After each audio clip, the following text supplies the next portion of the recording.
By the way, ನಿಮ್ಮೆಲ್ರಿಗೂ ಇನ್ನ ಗೊತ್ತಿಲ್ಲ ರಾವಣ್ ಎಂತ ವ್ಯಕ್ತಿ, ಅವ್ರ ಕೆಪಾಸಿಟಿ ಎಂತದ್ದು, ಜೀವನದಲ್ಲಿ ಅವ್ರು ಏನೇನನ್ನ ಮಾಡಿದ್ದಾರೆ ಅಂತ ನಿಮ್ಮೆಲ್ರಿಗೂ ಗೊತ್ತಾದ್ರೆ ನೀವೇ ನನಗೆ ಹೇಳ್ತೀರಾ, ಶಭಾಷ್ ಮೇಡಮ್, ರಾವಣನ ನೀವು ಕರೆಕ್ಟಾಗಿ ಸೆಲೆಕ್ಟ್ ಮಾಡಿದೀರಾ ಅಂತ.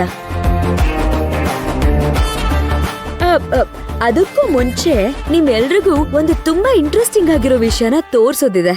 ಇನ್ಫ್ಯಾಕ್ಟ್ ಶಾಕಿಂಗ್ ಅಂತಾನೆ ಕರಿಬಹುದು.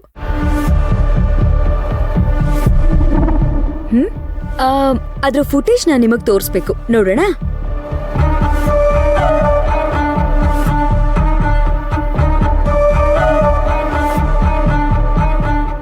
ಇರಿ ಸರ್, ಬನ್ನಿ ಪ್ರೊಜೆಕ್ಟ್ ಆನ್ ಮಾಡಿ. ರಮ್ಯಾ ಪ್ಲೀಸ್.